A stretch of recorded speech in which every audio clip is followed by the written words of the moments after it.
Então, boa noite a todos, bem-vindos oficialmente a mais um Cybercafé aqui da Felipelli.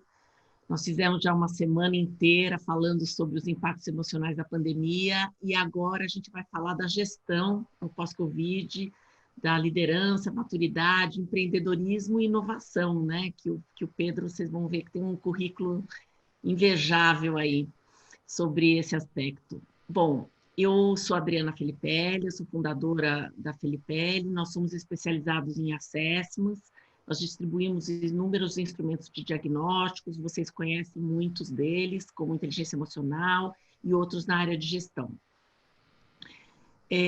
Nós atuamos também no pós-assessment, né, na liderança, através de desenvolvimento dos trabalhos ligados ao autoconhecimento e desenvolvimento de performance.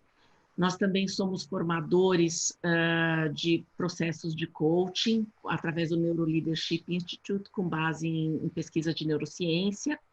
Eu convido a todos, então, a se inscreverem no nosso canal da Felipelli, do YouTube, onde a gente vai deixar essa live lá disponível, e também na Rede Felipelli, para que vocês tenham todos os nossos conteúdos, tá?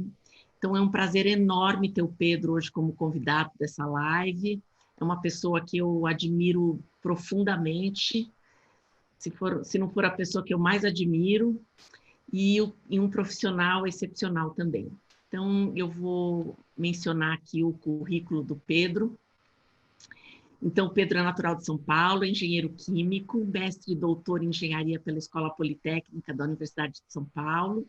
Profissionalmente, ele passou pela Promon Engenharia, Ultra, como diretor de desenvolvimento e diretor superintendente da Oxiteno, entre janeiro de 2007 e 2012, e foi presidente da Ultrapar Participações. Hoje, o Pedro é do Conselho de Administração da Embrap, presidente do Conselho Superior da ANPEI, que é a Associação Nacional de Pesquisa, Desenvolvimento e Engenharia das Empresas Inovadoras, vice-presidente do Instituto de Estudos para o Desenvolvimento Industrial, IED, membro do Conselho Consultivo da ABFINA, Associação Brasileira da Indústria de Química Fina, Biotecnologia, e da ABQUIM, Associação Brasileira da Indústria Química. Membro do Conselho Superior da Fundação de Amparo à Pesquisa do Estado de São Paulo, a FAPESP, membro do Conselho Nacional de Ciência e Tecnologia, membro do Conselho de Administração do Instituto Serrapilheira, membro do Comitê de Líderes da MEI, que é a Mobilização Empresarial pela Inovação, do CNI, presidente do Conselho de Administração da Ultrapar e membro dos Conselhos de Administração da Embraer e do Centro de Tecnologia Canavieira. Membro consultivo da Universidade de São Paulo, desde 2018, pesquisador associado do Núcleo de Política e Gestão Tecnológica da USP desde 2002. Autor do livro Indústria Química, Riscos e Oportunidades, e agraciado com a Gran Cruz da Ordem Nacional do Mérito Científico e com a Ordem Nacional do Barão de Mauá. Classe Cruz. Gran Cruz. Nossa Senhora, hein, Pedro? Já tinha esquecido quase tudo que você falou aí. Então, a gente vai bater um papo, eu vou fazer algumas perguntas para o Pedro, e aí, a partir de uns 30, 40 minutos de bate-papo, a gente vai ficar juntos durante uma hora, aí eu vou abrir para perguntas para que vocês façam diretamente a pergunta para o Pedro, tá ok? Ou se vocês quiserem, podem fazer também a pergunta no chat e eu leio aqui em voz alta para o Pedro. Então, a primeira pergunta que eu queria fazer é a seguinte: a pandemia, né, obviamente, né, difícil não falar desse assunto hoje em dia, desponta como um enorme desafio para a gente, quanto profissionais, empresários e, na verdade, governos de todo o mundo, né? Então, são momentos de muita incerteza para todos nós, que proporcionam muitas situações de aprendizados para todas as pessoas, os trabalhadores, empresários, enfim. Então, reforçando, né, essa importância de valores no mundo corporativo e na vida geral, que nós temos, por exemplo, como resiliência, liderança, inovação. Então, dentro dessa tempestade econômica que a gente está vivendo, as organizações estão tendo que ser cobradas para respostas muito mais ágeis, né? Para encontrar novos mercados e investir em ambientes inexplorados, tanto de produtos quanto serviços. E, inclusive, até porque não assumir novas responsabilidades sociais. Como é que você enxerga esse cenário, você que está tão perto de tantos ambientes de inovação e etc.? Bom, Adriana, eu acho que quando todo mundo se deu conta, né, do tamanho do desastre que a pandemia representa, nas empresas, a primeira preocupação era a saúde dos funcionários, você ter certeza que os chamados grupos de risco podiam simplesmente trabalhar em casa, pois para a maioria das empresas pôs todo mundo da área administrativa em home office, criou novos protocolos para as pessoas que trabalhavam nas áreas operacionais. No nosso caso, nós temos plantas químicas, temos bases de distribuição de combustíveis, bases de enchimento de botijões de GLP e assim por diante, atividades todas essenciais e que simplesmente não poderiam parar. E como não pararam, mas você precisava criar novas formas de operar de maneira a garantir a segurança das pessoas. Então, a primeira preocupação foi com saúde, segurança e com continuidade operacional, que obviamente é essencial para a sobrevivência da empresa e para atendimento dos mercados que ela tradicionalmente serve. A segunda preocupação foi financeira, né? Porque havia a expectativa de que muitos dos seus clientes simplesmente parassem de pagar, quer dizer, que houvesse uma grande redução de demanda. Então, a grande maioria das empresas que conseguiu fazer isso, meio que se encheu de caixa, saiu captando linhas de crédito rapidamente e tal, para todo mundo que podia se dar a esse luxo, passar, quer dizer, entrar na tormenta com uma caixa considerável para fazer à frente a reduções do número de nível de atividades e eventuais inadimplências que evidentemente surgiram também, né? Eu diria que a terceira grande preocupação é como é que estavam os seus clientes e seus fornecedores. Quer dizer, muitos fornecedores dependem de você, e tanto de produtos como de serviços.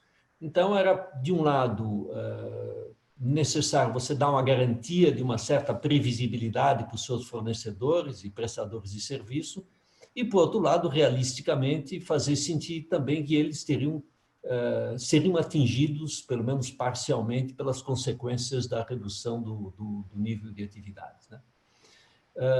Então, para os fornecedores e para os seus clientes, evidentemente, você precisava ficar atento a quais as novas demandas que surgiam, as novas formas de atender e assim por diante. Então, eu diria que, em resumo, né, essas foram as três primeiras preocupações: as pessoas, a rigidez financeira e o relacionamento com os seus clientes e com os seus fornecedores, né? Em seguida, apareceu justamente a questão de que novas oportunidades isso me abre, né?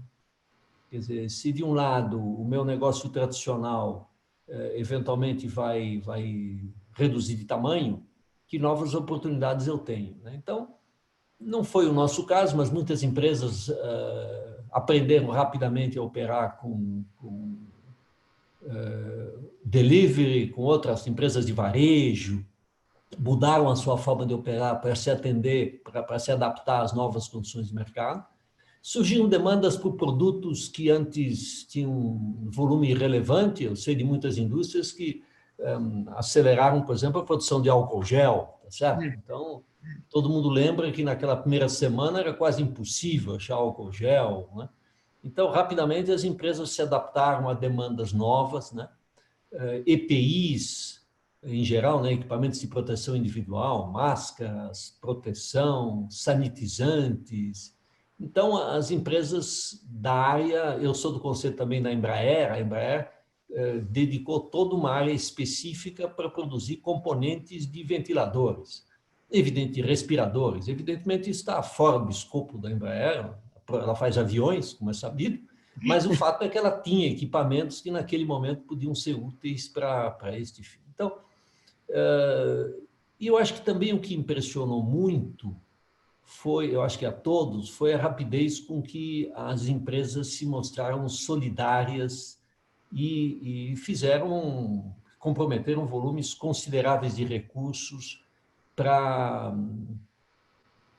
melhorar a sociedade em que viviam, né? Ou regionalmente, né? Então, a Ultragaz fez uma grande distribuição de botijões de gás nas favelas do Rio de Janeiro, a Ultragaz está alimentando de gás todos os hospitais de campanha aqui de São Paulo, gratuitamente. A Ipiranga criou kits para atender caminhoneiros, kits de higiene e limpeza para atender caminhoneiros. Então, as empresas rapidamente se mobilizaram para ajudar as comunidades. Sempre vale destacar o exemplo do Itaú, né, que dedicou R$ 1 bilhão para criar um fundo para atender um elogiável exemplo do Itaú, mas a grande maioria das empresas dedicou ali valores de empresas de grande porte, 30, 40, 50 milhões de reais, são valores comuns que grandes empresas dedicaram a fins assistenciais neste momento de emergência. Então, acho que a solidariedade ela foi muito relevante. Agora, é também um momento importante com seus funcionários para que eles sintam respeito pela companhia e a adesão das pessoas às empresas que eles trabalham, eu acho que aumentou na medida em que os funcionários se sentiram protegidos, bem tratados, bem cuidados, acima de tudo, respeitados. Né? E a mesma coisa vale também para fornecedores e clientes. Quer dizer, à medida em que você entende o problema do seu cliente, sabe que ele não tem condições de pagar como sempre pagou pontualmente, você cria um sistema de prolongamento de prazo e tal.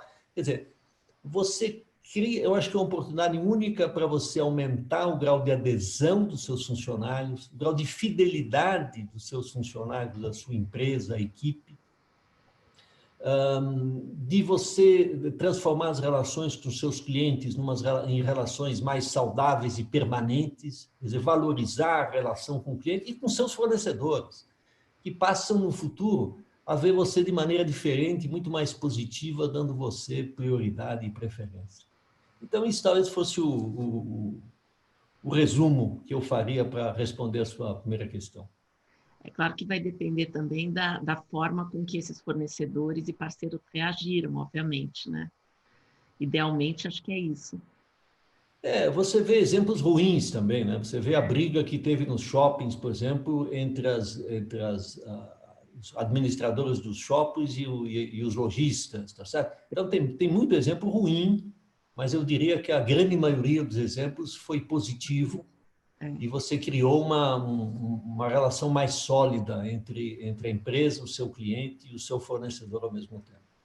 E a minha pergunta próxima tem até a ver com isso mesmo, né? Que nesses últimos tempos a gente tem visto uma polarização muito grande, né? Muita radicalização de opiniões, etc. Então, a gente percebe que, em vez de algumas lideranças se preocuparem mais com o bem-estar comum, as pessoas passaram a usar muito mais lideranças, às vezes algumas mais populistas, outras questionáveis, mas nesse cenário, né, das ambições pessoais, que às vezes se sobrepõem algumas coisas mais coletivas, alguns interesses mais coletivos, como que a gente pode ver que a liderança, né, nesse momento, essa crise global da liderança e na política, de alguma forma, acaba afetando, por causa das decisões que eles tomam, todo o nosso cenário econômico, como lidar com essa falta de maturidade, às vezes emocional, das pessoas que ocupam alguns cargos de liderança e minimizar esse impacto? Você vê o que aconteceu nos diversos estados, né? Eu não quero falar da situação do governo federal, porque esta é uma reunião de família em que a gente tem que usar apenas o português corrente. Então, eu quero falar apenas dos governos estaduais, né? Mas você olha para os governos estaduais, você vê que as reações e o posicionamento de cada governador foi diferente do outro, né? E isso teve implicações. E alguns tiveram mais coragem, tomando medidas mais dramáticas num prazo mais curto. Outros hesitaram e acabaram tendo que fazer lockdowns ou medidas de restrição mais firmes, mais adiante. Então, eu acho que é um momento que decisivo na vida de muitos deles, né? Muitos deles tiveram reafirmadas fortemente a sua liderança no seio da população em geral, e outros passaram a ser vistos com desconfiança por serem inseguros, por estarem preocupados demais, no primeiro momento, com as consequências econômicas e não com as consequências sanitárias da pandemia, né? Então, essa atuação diferente de prefeitos e de governadores ao longo das diversas localidades aí do Brasil, certamente vai gerar um tratamento diferente por parte da população dessas diversas regiões. E muitas empresas aconteceu coisa parecida, quer dizer, algumas empresas você viu a liderança rapidamente colocar como primeira prioridade as pessoas, e outras colocando como prioridade primeira a continuidade operacional, e as pessoas, bem, que pena, né? Vão ter que trabalhar mais ou em condições piores, né? Então, muitas desses líderes empresariais perderam oportunidades magníficas, até de afirmarem a sua autoridade interna, né?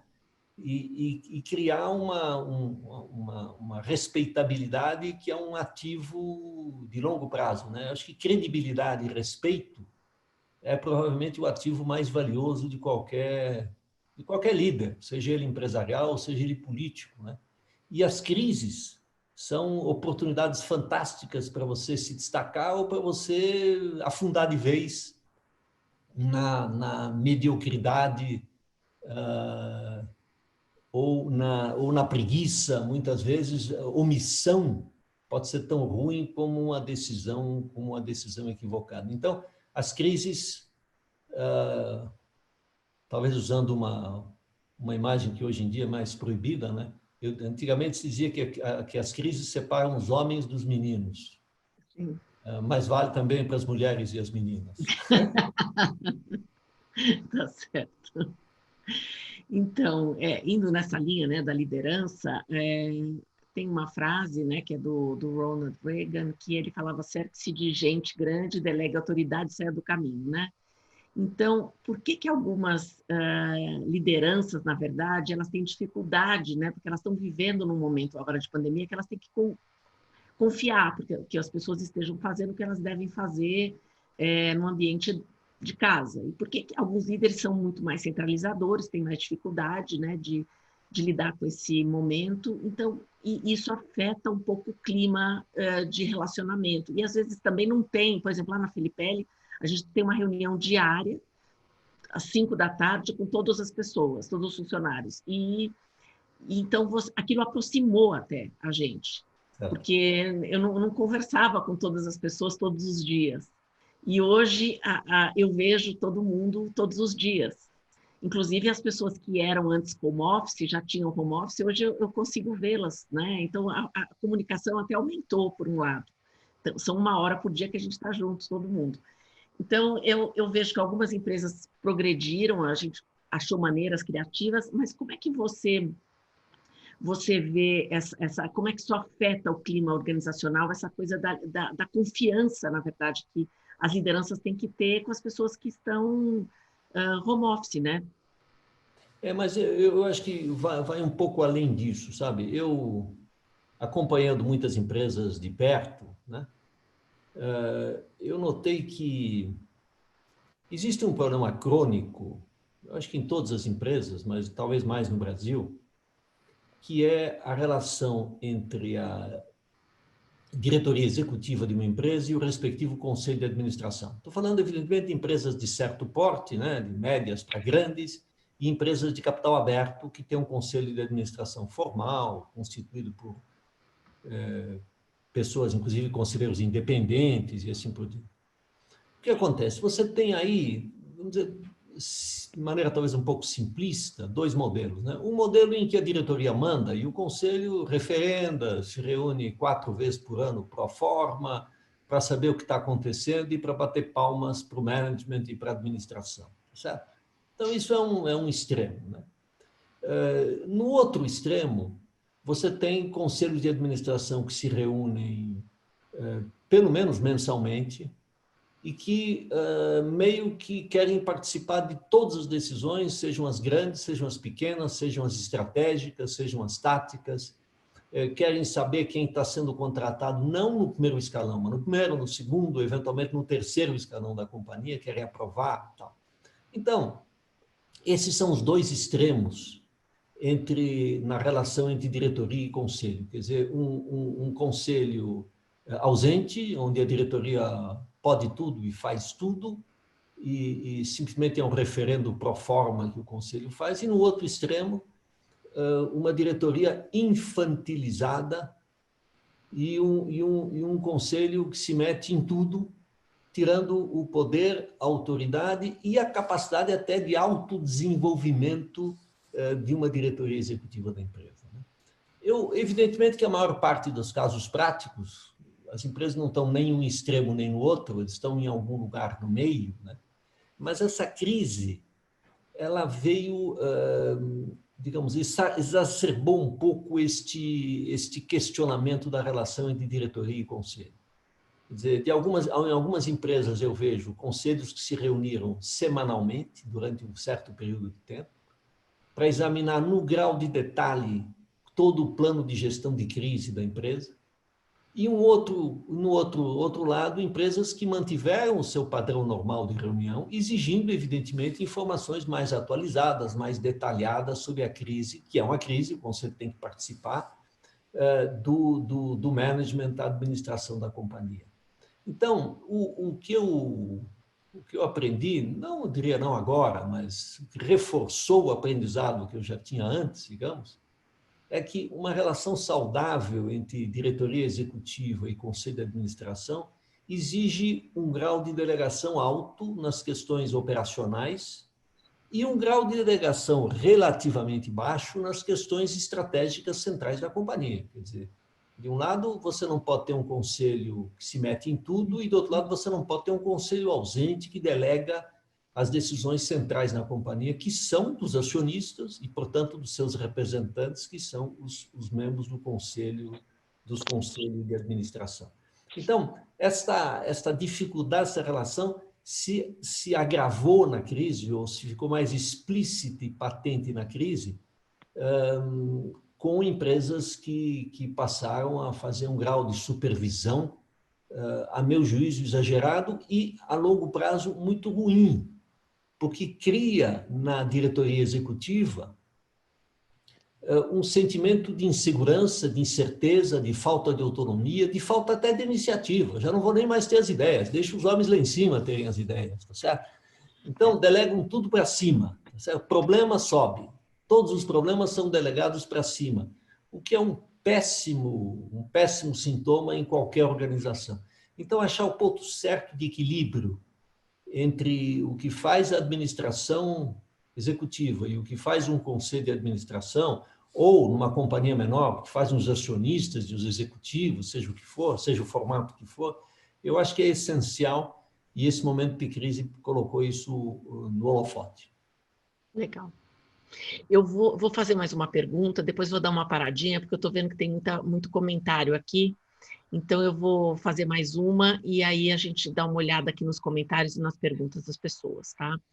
Então, a pandemia, ela tem levado a gente, pelo menos vários economistas, e vem falando da tendência de uma recessão, algumas pessoas falam até em depressão, né? E aí, o que a gente ouve falar é da depressão de 29, mas tem pessoas que falam que é uma possível depressão mundial, a gente não sabe exatamente ainda. Então, assim, e aí a gente percebe que nos Estados Unidos eles investiram 3 trilhões de dólares. Então, um terço da população dos Estados Unidos já liberou, na verdade, 1,1 trilhão de dólares e ainda fala de incentivos fiscais. O Brasil, você acha que tem reagido numa velocidade que deveria estar sendo rápida o suficiente para essa crise econômica que está assolando o mundo e o Brasil, obviamente? E qual também que você acredita que são as principais tendências futuras dessa questão do empreendedorismo, do trabalho, do consumo, enfim? Eu acho que tem duas questões aí. Primeiro, eu acho que o governo federal reagiu, sim, com alguma rapidez na área da economia, ao estender linhas de crédito, ao postergar pagamento de impostos, ao criar uma legislação que permitia trabalho parcial de pessoas com redução de salário, garantindo uma certa estabilidade. Eu acho que o governo, a área da economia reagiu com certa rapidez.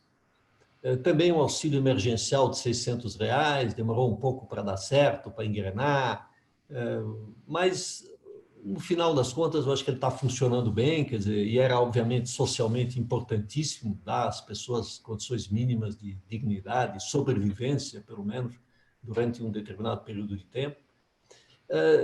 Como de hábito, nem tudo chega na ponta, tá certo? Quer dizer, o governo fala em 600, 700 bilhões de reais, dos quais provavelmente conseguiu, no máximo, gastar metade, porque simplesmente a máquina não funciona, porque os bancos, no final do dia, ficam com risco e, portanto, são criteriosos ao estender crédito, porque os cadastros do governo federal estão errados, demoram para ser atualizados, tem sempre um certo volume de fraudes, um pouco maior do que deveria, né? Mas, de uma maneira geral, eu acho que, deste ponto de vista, as coisas foram razoáveis. Não foram muito bem, mas foram razoáveis, entre razoável e bom. Agora, dito isso, nós todos ficamos mais pobres, né? Quer dizer, todos os desta tela, todos os nossos ouvintes aqui hoje, e ficaram todos mais pobres. Para alguns não faz muita diferença, porque ele precisava 100, ele tinha 100, e com 80 ele vive tão bem quanto vivia como tinha 100. Então não faz muita diferença e provavelmente o consumo dele não vai ser grandemente afetado pós-pandemia. Mas para a grande maioria das pessoas vai fazer diferença, né? Porque o número de desempregados vai subir dramaticamente, porque muitas empresas vão quebrar, muitas empresas pequenas e médias vão quebrar, algumas grandes também, né? Tem alguns setores que foram fortemente afetados, toda a indústria do turismo, a indústria de aviação, hotelaria, viagens, serviços pessoais, quer dizer, um grande número de setores foi fortemente afetado, né? E essas pessoas vão levar muito tempo para se recuperar. Então, empobreceram. Quer dizer, o país empobreceu, as empresas empobreceram, o endividamento das empresas subiu neste período em geral. Então, a recuperação vai ser lenta a partir do momento em que a gente tiver uma certa garantia de que essa tal da pandemia está sob controle, coisa que hoje a gente não sabe, né? Na realidade, muitas dessas aberturas que estão sendo feitas ao longo do mundo aí, são feitas na base do achismo, ou de impressões iniciais, ou de resultados provisórios. Quer dizer, há uma insegurança muito grande, né? Todo mundo diz que a ciência está nos salvando, de um lado sim, de um lado não. Quer dizer, o grau de insegurança e incerteza. Se alguém dissesse há 6 meses atrás que uma civilização que tem um nível tecnológico fantástico como temos hoje, é incapaz de dominar uma pandemia e iam morrer 500 mil pessoas no mundo, provavelmente iam dizer que isso é um absurdo, tá certo? E não é, não estamos falando de morrer pessoas em lugares sem nenhuma condição de saúde, tá? Não, estamos falando dos Estados Unidos, da Europa Ocidental e de São Paulo, do Rio de Janeiro, quer dizer, lugares com um nível de desenvolvimento e de serviços médicos de bons para muito bons, tá certo? Então, o mundo vai mudar nesse sentido, que as pessoas vão ficar mais cuidadosas, porque o patrimônio delas caiu, porque a renda dela caiu e porque o número de desempregados, desalentados, desorientados, desiludidos, certamente cresceu. Verdade. Eu vou abrir, como eu tinha prometido aqui, para perguntas. Alfeu, você gostaria de fazer essa pergunta para o Pedro? Sim, boa noite. Boa noite. Prazer em estar com vocês. É sempre alentador estar com gente voltada para a vida no momento em que nós estamos. Bom também ouvir o Pedro, na experiência dele. A minha a minha perspectiva aqui, e temos provavelmente diversas perspectivas a respeito dessa questão, e na qualidade de coach, naturalmente a minha perspectiva é muito voltada para as mudanças. A sensação que eu tenho e a percepção que eu tenho é que nós, durante muito tempo, lidamos muito bem com mudanças técnicas, para as quais nós temos formulações já preparadas há bom tempo também. Somos muito bons nisso. Há poucos dias subiu uma nave espacial aí, já da iniciativa privada, com uma tecnologia incrível, né?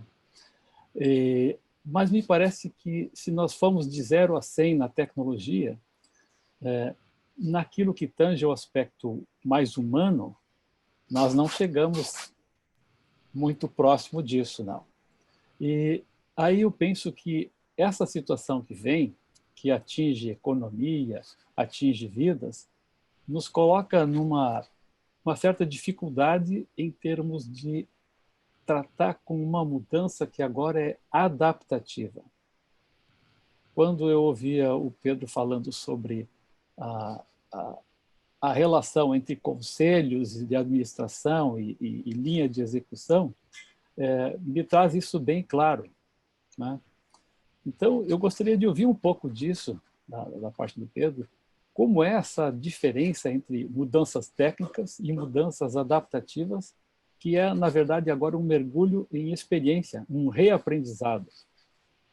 Desculpe a longa explanação, mas essa é a intenção. Obrigado. É um ótimo ponto. Você tem razão. Nós estamos todos acostumados a nos adaptarmos com rapidez a mudanças técnicas. Uhum. E aprendemos todos a fazê-lo com rapidez, né? Vide esse tipo de reunião virtual que se tornou a regra, né? A regra hoje em dia, com imensa rapidez e com uma melhoria considerável dos instrumentos que a gente dispõe hoje e não dispunha há 3 ou 4 ou 5 meses atrás com a mesma qualidade e eficiência. Agora, a questão comportamental ela é muito mais lenta, porque ela não é visível com a mesma rapidez e com a mesma facilidade, e porque as pessoas são conservadoras todas por natureza. Somos todos, por natureza, um pouco conservadores, né? A adaptação técnica ela é um pouco compulsória, ou seja, não dá para eu viver sem o celular ou sem aprender como é que eu falo numa videoconferência como esta. Já a adaptação comportamental, uma adaptação ao novo ambiente de trabalho, ela tem resistências, né? Eu ouso pegar um exemplo muito concreto, muito simples, que são essas videoconferências. Vamos imaginar por um momento como a questão pandêmica superada, tá certo? Então, vamos colocar em janeiro de 21, e imaginar que naquele momento todos nós teremos sido vacinados, o equivalente, e estamos todos livres para andar por aí como fazíamos outrora. Muito bem. E aí? Vamos voltar a fazer as mesmas coisas que fazíamos antes, da mesma forma que fazíamos antes? Essa é uma questão controversa, eu não tenho nenhuma pretensão de ter uma boa resposta para isso, mas eu julgo que o futuro vai ser mais parecido com o passado do que com o presente. Mas é uma opinião minha, neste caso particular, vale tanto como a de qualquer outro, porque é apenas uma opinião sem nenhuma experiência prévia no assunto, que creio que todos nós, nenhum de nós tem, né? Eu acho que você pega a eficiência de reuniões virtuais. Reuniões virtuais são eficientes entre pessoas que se conhecem, ou em apresentações desse tipo, que não tem nenhuma responsabilidade direta envolvida. Nós não estamos aqui para tomar nenhum tipo de decisão que afete a vida de uma pessoa, de uma empresa ou de uma comunidade. Nós estamos aqui para trocar informações e tal, para aprender uns com os outros e assim por diante. Então, funciona muito bem, né? Agora, uma reunião com o objetivo de tomar uma decisão, eu acho que ela funciona razoavelmente bem hoje, porque as pessoas se conhecem e têm antecedentes de estarem juntos tomando decisões. Recentemente eu participei de uma dessas reuniões onde decisões tinham que ser tomadas com pessoas novas que eu não conhecia e que entraram no grupo porque houve substituições e tal, entraram no grupo. É muito mais difícil e complicado você entender o que está por trás da afirmação de cada pessoa, porque você não conhece o passado histórico, você não conhece o body language dele, vocês não sabem exatamente o que ele quer dizer com aquilo, você não teve uma conversa descomplicada e descomprometida com ele para conhecer um pouco mais, para formar uma opinião sobre a pessoa. A gente tem opiniões, às vezes até preconcebidas, às vezes enganosas, mas o fato é que cada um de nós, através do convívio, adquire opiniões sobre as outras pessoas. Isso é da natureza humana, é inexorável. E é impossível adquirir opiniões, ou pouco eficiente adquirir opiniões sobre pessoas que você não viu pessoalmente e com quem você não teve uma interação, por pequena que fosse, informal. Tá certo? Então, é por isso que eu acho que a vida empresarial, aqui, voltando para a vida empresarial, eu acho que ela vai ser, no futuro, vai ser mais parecido com a do passado do que com a do presente. Mas é um assunto sobre o qual a Adriana, por exemplo, podia falar muito melhor do que eu. Pedro, eu vou voltar para uma pergunta minha e depois eu faço mais perguntas que estão aqui no nosso chat, tá? Uma das coisas que eu queria saber, já que você faz parte de tantos conselhos e também de muitos centros de tecnologia, de inovação, como é que você vê, por exemplo, que a empresa brasileira sente a fragilidade das questões tecnológicas para ela, né, nesse momento, que muitas delas não são donas das tecnologias. E como é que você vê quais políticas de longo prazo, por exemplo, para a ciência, tecnologia ou inovação, vão se fazer necessárias de agora em diante no setor produtivo e talvez até no do governo também, né? E quais são os maiores desafios para o desenvolvimento do país nessa quarta revolução, aí não sei se já estamos na quinta da Revolução Industrial, em função disso, né? Da falta de propriedade mesmo intelectual dentro dessas fragilidades tecnológicas. Adriana, é uma questão interessante. Você veja que a globalização vinha numa velocidade enorme e fazia com que cada país produzisse no limite, né? Viesse a produzir exclusivamente naquilo em que ele era muito mais eficiente. Agora, isso tem consequências práticas. Uma das consequências práticas típicas é que, por exemplo, os produtos farmacêuticos hoje, os componentes básicos, os princípios ativos, os fármacos propriamente dito, não o remédio que você compra na farmácia, mas o princípio ativo, que é o que tem o efeito contra o mal, a doença, eles passaram a ser feitos em grande volume na Índia e na China. A indústria farmacêutica brasileira, ela praticamente hoje é uma espécie de uma montadora. Ela compra os componentes e os mistura no Brasil, isto quando não compra já o blister pronto e bota a bula e faz a caixa e a bula e bota os dois juntos e acabou, tá certo? Então, a indústria farmacêutica brasileira, por exemplo, não se faz mais antibióticos no Brasil já há uma década. São todos inteiramente importados. Por quê? Porque é mais barato e mais eficiente fazer isso em grande escala em um lugar muito pequeno, em um número pequeno de lugares no mundo. Isto vale para componentes de respiradores. De repente se descobriu que os respiradores, os componentes eram todos chineses. E o chinês estava produzindo respiradores para si mesmo, tá certo? Que se dane o mundo, né? Eu quero proteger os meus cidadãos em primeiro lugar, né? Então, uma série de cadeias de suprimento foram interrompidas pelos impactos da paralisação da China durante um certo período de tempo. Então, eu acho que vai haver uma reversão pequena, mas uma certa reversão deste modelo de otimização global. E as pessoas vão querer que parte dos seus serviços, dos seus produtos, sejam fabricados por fornecedores locais.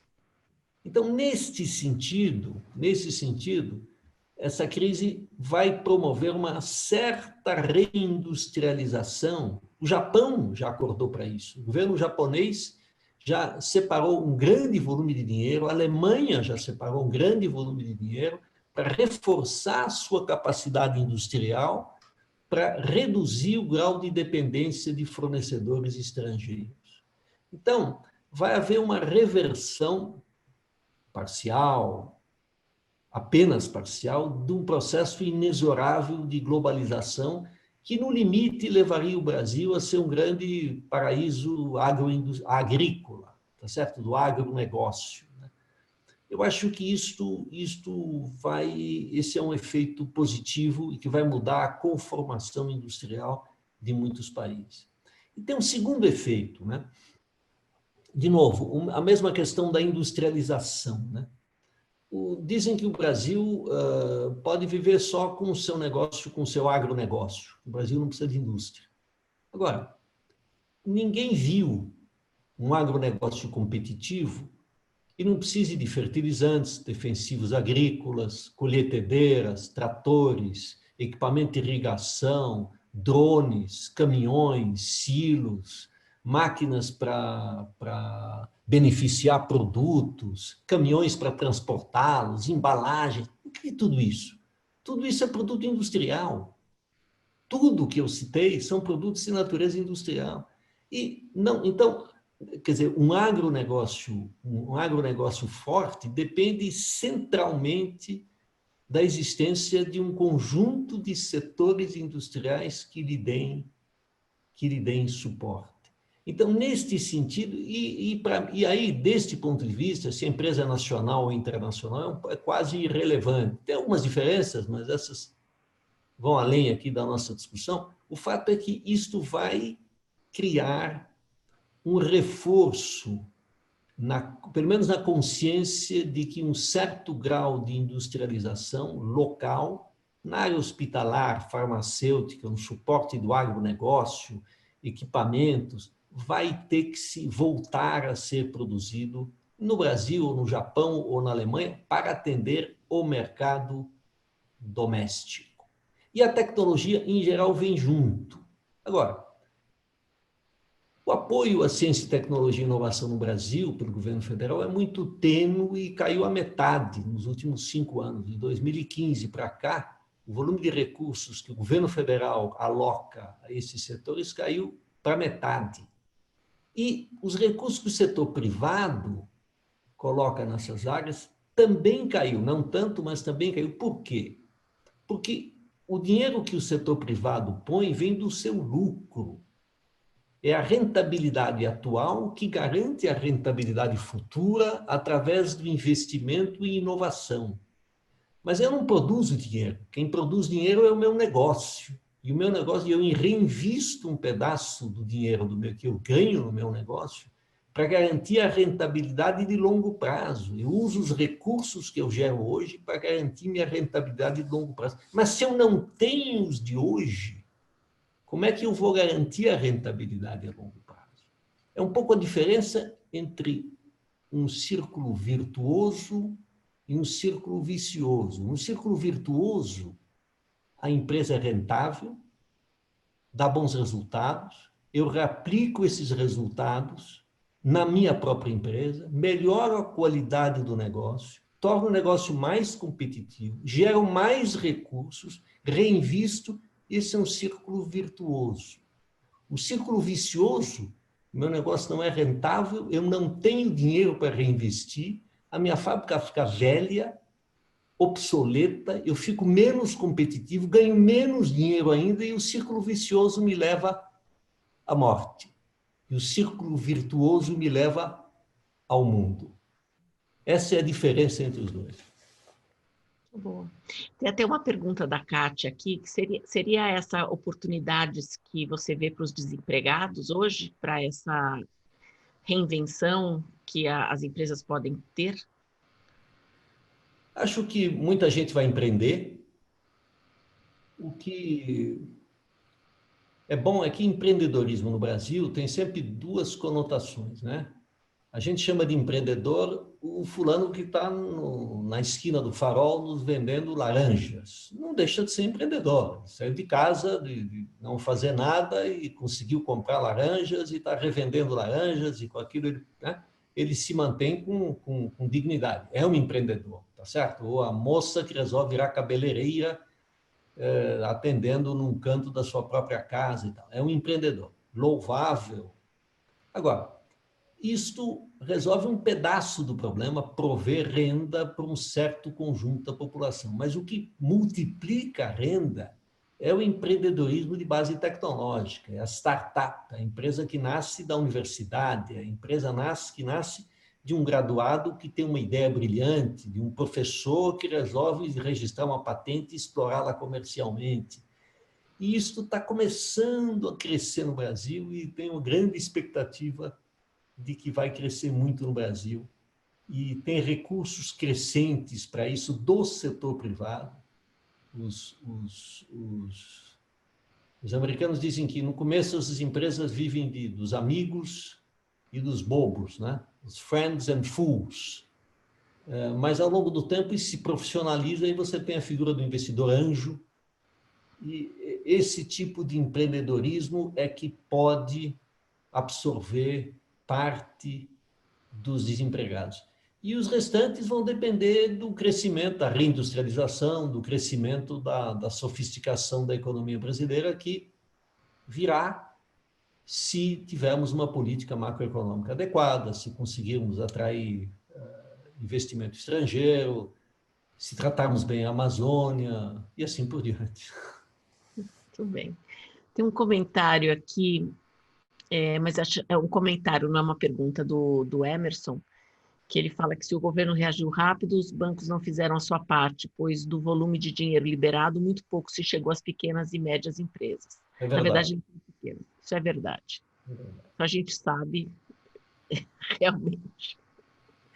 Eu sugiro E que você aí, dê a palavra para o Cardoso, que foi caçado indevidamente. você volta, Cardoso. Mudo, está mudo. Deixa eu ir lá. Mudo. Continua mudo.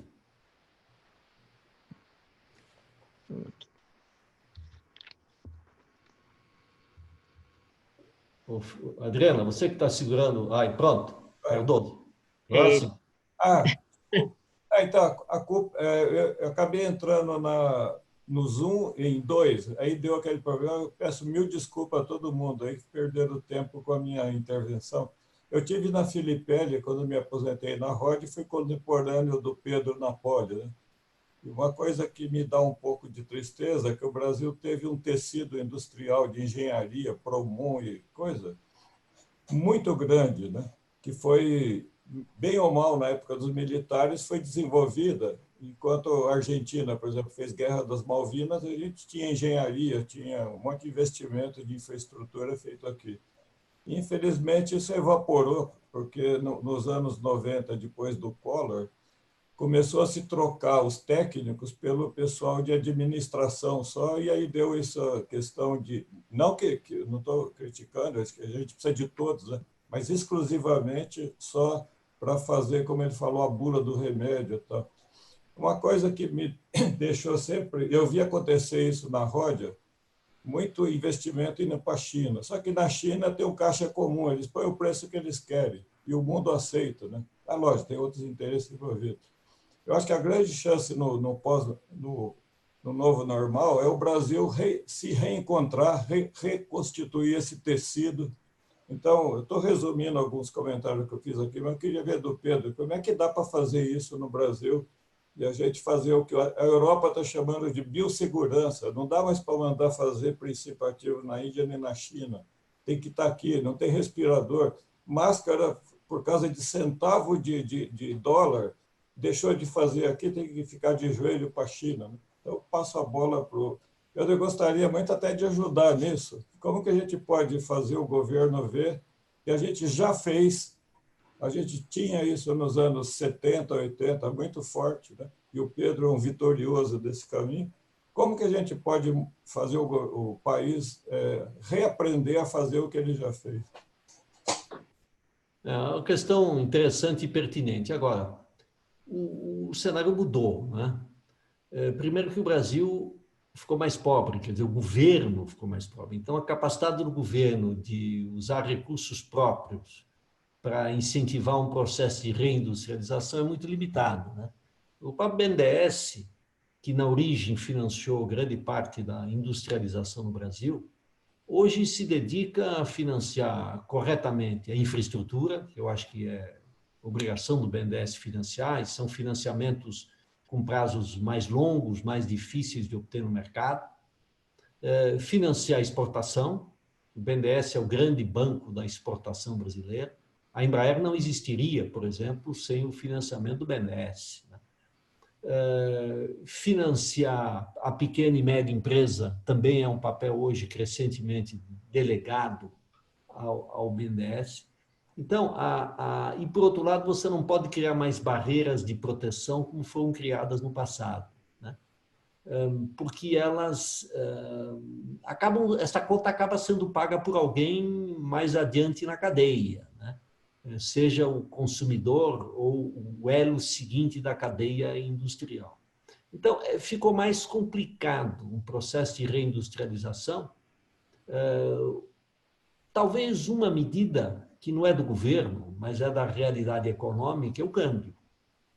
Quer dizer, o Brasil trabalhou desde o Plano Real e praticamente na totalidade do governo Fernando Henrique, com o real supervalorizado, artificialmente valorizado, e o que tornou a vida da empresa brasileira muito difícil. Quer dizer, grande parte da culpa da desindustrialização brasileira, ou da perda de representação da indústria brasileira, foi uma moeda excessivamente valorizada.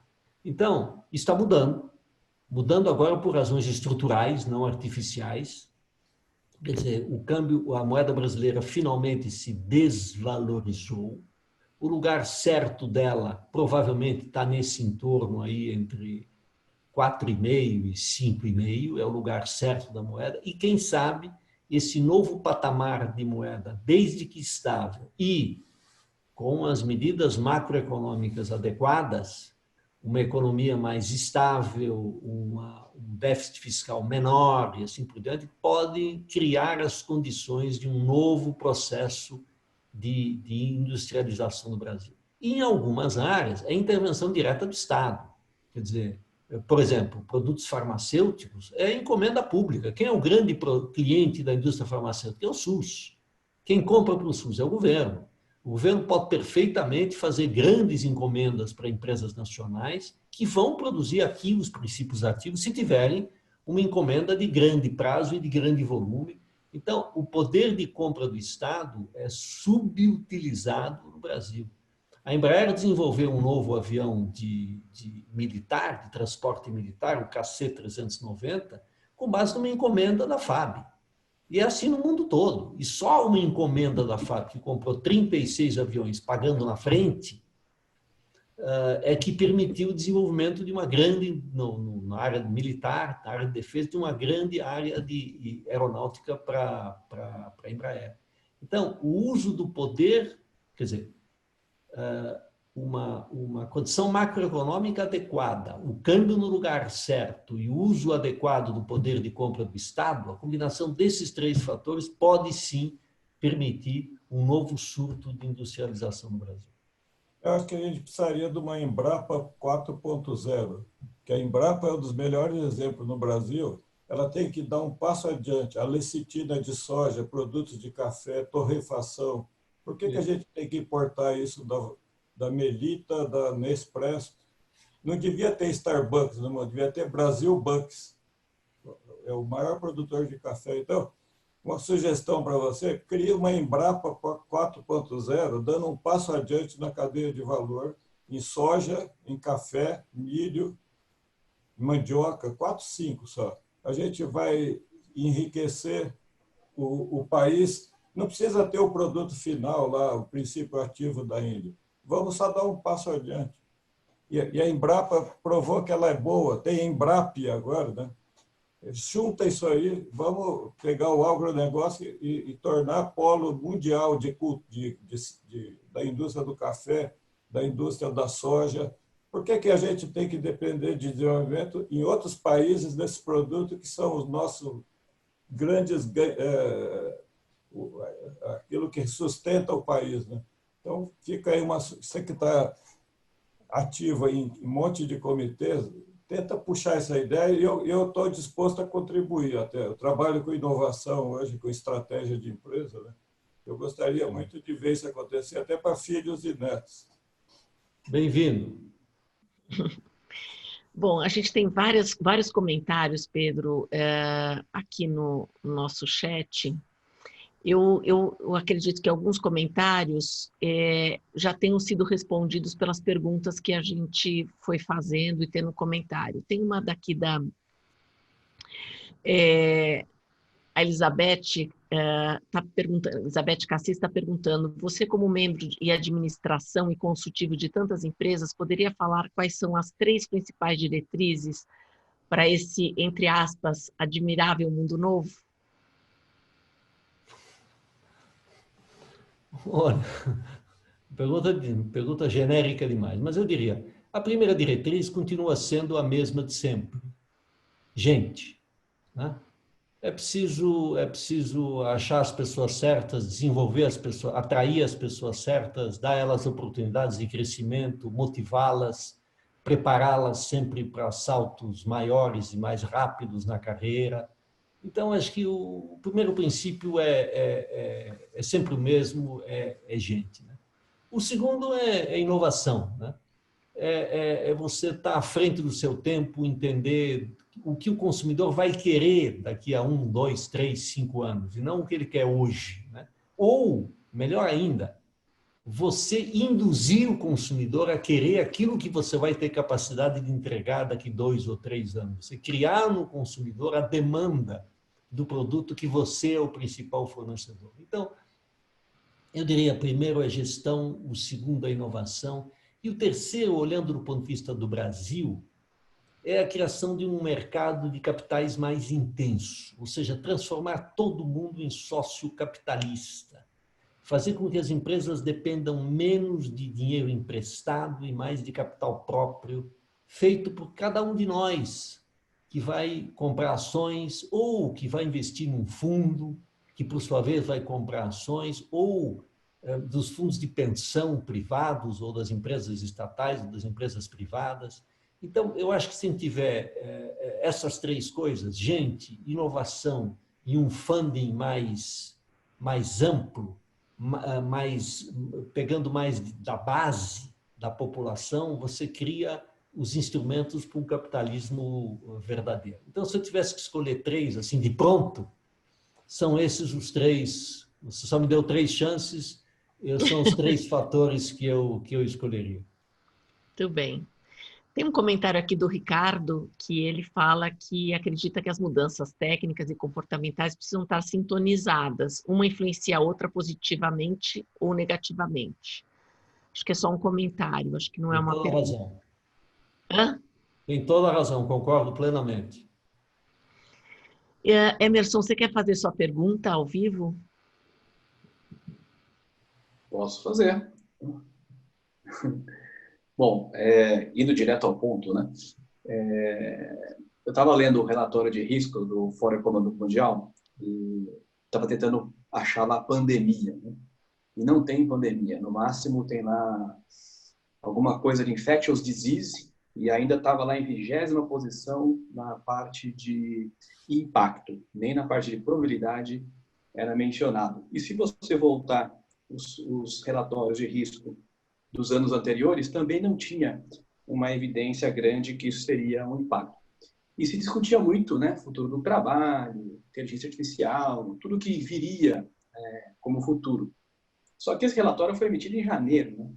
Então, quer dizer, se em janeiro ainda não estava isso no radar, será que a gente é tão bom assim de planejamento do futuro? Ou será que a gente precisa ser um pouco mais humilde em relação a projetar o futuro? Temos essa capacidade de fato? Acho que você tem razão. Quer dizer, a prática demonstrou que não temos. Agora, existem os chamados cisnes negros, né? Não sei se todo mundo conhece a analogia, né? Os cisnes, por hipótese, são majoritariamente brancos, mas de vez em quando aparecem os negros. Quer dizer, o que é um cisne negro? O cisne negro é um evento de baixíssima probabilidade e altíssimo impacto. Então, cisnes negros existem, acontecem, e quase sempre, raramente, eles são previstos, porque eles não são previsíveis, né? Por definição, a probabilidade de você achar um cisne negro é muito baixa, porque são todos brancos. Então, os cisnes brancos, você prevê, você coloca nos seus modelos e assim por diante. Os negros é muito mais difícil, é muito mais difícil. E mesmo se você os incluísse nos modelos, você ia alocar elas uma probabilidade muito baixa. Agora, tendo dito isso, não é isso um pouco a maravilha do ser humano, a imprevisibilidade, né? Que horrível seria um mundo em que tudo fosse quantificável, previsível, não é isso? Que raios de monotonia teríamos todos nós. Evidentemente, a pandemia é um drama, é uma catástrofe para a humanidade, pelo número de pessoas mortas e pelo desespero econômico que ele causa. Mas, genericamente falando, os cisnes negros, que já aconteceram outros no passado e de natureza diferente, né? São parte da humanidade, pode ser até um meteoro que vai nos atingir daqui exatos 3 minutos, tá certo? É também um cisne negro, dificílimo de prever, com consequências gigantescas, né? Agora, o que realmente surpreende um pouco, no caso específico dessa pandemia, é o despreparo geral que a humanidade tinha para tratar de uma coisa que não era tão negra. Tanto é que tem o famoso discurso do Bill Gates, que eu acho que de 2015, se eu não me engano, dizendo que o grande risco que a humanidade corria era uma pandemia, etc. Então, a humanidade demorou muito para reagir, para entender o que se passava. Agora, cisnes negros são parte da equação que nos mantém vivos e atentos. Bom, Pedro, eu vou fazer uma última pergunta, que a gente está estourando o horário aqui, que é do Ricardo Kaufmann, que ele diz o seguinte: o Brasil precisa de uma transformação cultural? E se sim, que tipo de transformação? Olha, eu acho que a primeira e mais importante transformação cultural que o Brasil precisa é entender que sem educação não vamos a lugar nenhum. Que o que nos trouxe até aqui, infelizmente, até aqui eu digo até este momento, para este momento específico, foi em grande parte isto, quer dizer, o conhecimento imperfeito, a falta de educação básica no Brasil, a falta de um equilíbrio entre a tecnologia e a tecnologia, as ciências humanas. Hoje, eu conversei com uma alta figura da administração pública federal, né? E ele disse que o Brasil investe demais em ciências sociais, tem que investir exclusivamente em tecnologia aplicada.